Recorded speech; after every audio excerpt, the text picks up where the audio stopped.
안녕하세요. 직장인 투자자 A입니다. 오늘 드디어 SK바이오사이언스의 일반 청약이 끝났죠.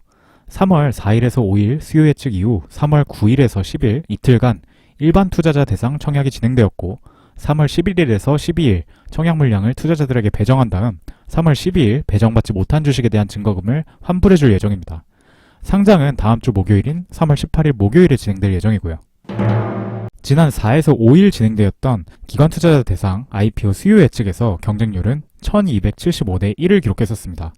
SK바이오팜 836대 1과 빅히트 1117대 1보다는 높고 카카오게임즈의 1479대 1보다는 낮았습니다. 오늘 마무리된 일반 청약에서는 335.4대 1의 경쟁률을 기록했는데요. 이 역시 SK바이오팜과 빅히트보다는 높고 카카오게임즈보다는 낮았던 것입니다. 참고로 SK바이오팜은 따상상상, 빅히트는 따상을 기록했었고 카카오게임즈는 따상상을 기록했었습니다.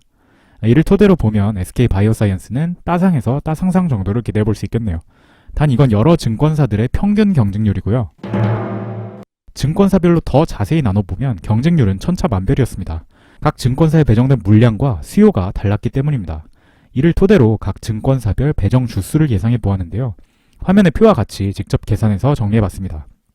먼저 이번 일반 청약에 배정된 주수가 약 570만 주입니다. 여기에 증권사별 배정 퍼센티지를 곱해주면 각 증권사에 배정된 주수는 표의 세 번째 열과 같은데요. 210만 주에서 28만 6천 주까지 다양합니다. 그럼 먼저 균등 분배 방식부터 볼게요. 요즘 트렌드가 균등 분배의 50%를 배분해주는 것이죠.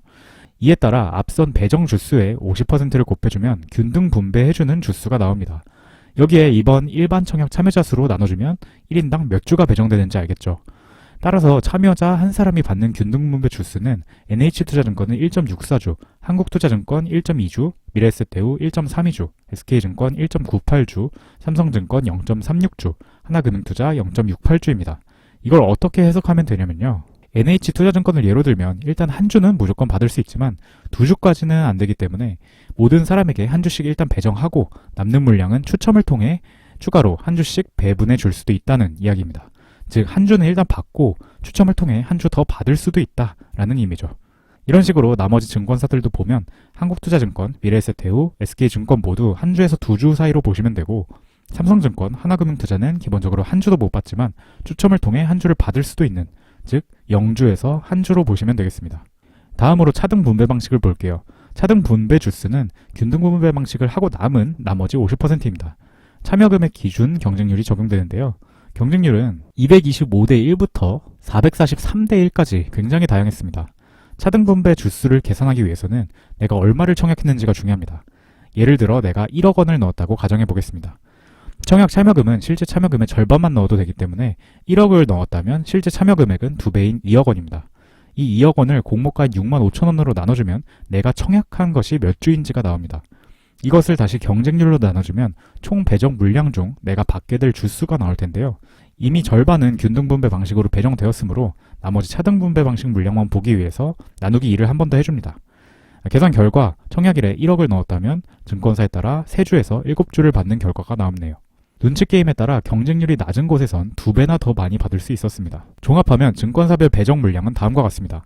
물론 제가 이전 영상에서 말씀드린 것처럼 여러 증권사로 복수 청약하신 경우 각 증권사별 배정 주수를 모두 더해주시면 됩니다. 예를 들어 내가 NH투자증권과 미래에셋대우에서 중복 청약을 했다면 우선 균등 분배 방식으로 각각 한 주 플러스 추첨을 통한 한 주까지 더해서 총 2주에서 4주를 받을 수 있고 여기에 1억을 청약했었다면 차등 분배 방식을 통해 5주씩 더 받아서 총 12주에서 14주까지 받을 수 있는 것입니다.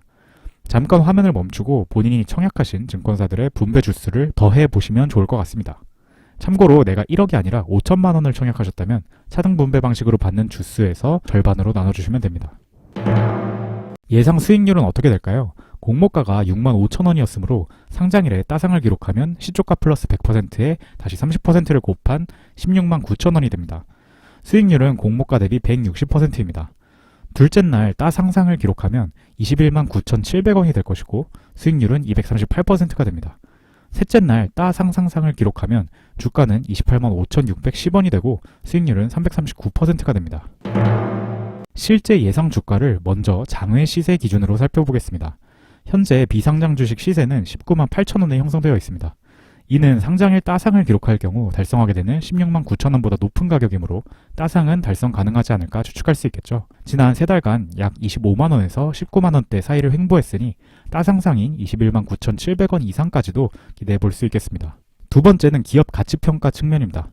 이번 공모가 산정에 사용된 논리를 보면 비교 기업들의 생산 능력인 캐패시티 대비 기업 가치의 배수인 EV 캐패시티를 멀티플로 곱했는데요. 의약 제조업체의 생산 능력이 그만큼 중요하기 때문이고 삼성 바이오로직스도 과거에 같은 방식으로 기업 가치를 구했었다고 합니다. 비교 기업들의 멀티플을 평균해주면 2.64배인데 이것을 SK 바이오사이언스의 캐패시티에 곱해주면 82,000원이라는 적정 주가가 나온다고 하네요. 그런데 이 기업들은 이미 백신, 바이오 의약품을 위탁 생산하는 CMO 비즈니스를 하고 있는 기업들입니다. SK 바이오사이언스는 CMO를 아스트라제네카 백신을 위탁 생산하면서 이제 막 시작했고 이번 공모 금액의 일부를 CMO 비즈니스에 투자하겠다고 밝혔는데요. 아직 CMO를 하지도 않는 바이오사이언스가 상대적으로 높은 멀티플을 가진 CMO 기업들을 비교 대상으로 선정해서 고평가 논란이 발생하기도 했었죠. 이 관점에서만 보면 상장일 따상도 못하는 수준에 머물 수도 있겠습니다. 세 번째로는 수급을 볼게요. 기관들의 의무 보유 확약은 기관들이 얼마 동안의 기간만큼은 보유 물량을 팔지 않겠다고 약속을 한 것을 말하는데요. 최단 15일에서 최장 6개월간 팔지 않겠다고 한 기관 신청 수량이 총 신청 물량 중 59.92%였다고 합니다. 따상상상을 기록한 SK바이오팜보다는 적고 따상상을 기록한 카카오게임즈와는 비슷하다는 것이죠. 따라서 이 관점에서만 보면 따상상까지 가능할 수 있겠다고 생각해 볼 수 있겠습니다. 오늘 꼭 챙겨가셔야 할 내용 정리하고 마치겠습니다. 하나의 증권사에서만 청약을 하신 경우 1억 청약 시 균등 배정 물량 0주에서 최대 2주까지 받으실 수 있고 차등 배정 물량 3주에서 7주를 포함해서 총 약 3주에서 9주를 수령하실 것으로 예상됩니다. 다음으로 상장 후에 실제 예상 주가에 대해서는 3가지 관점에서 살펴봤는데요.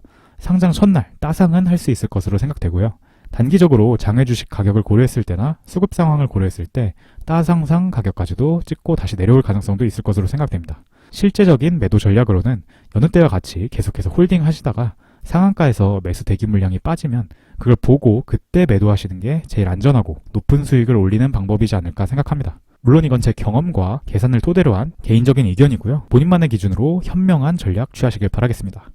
오늘 영상도 끝까지 시청해주셔서 감사하고요. 저는 다음 영상에서 뵐게요. 직장인 투자자 A였습니다.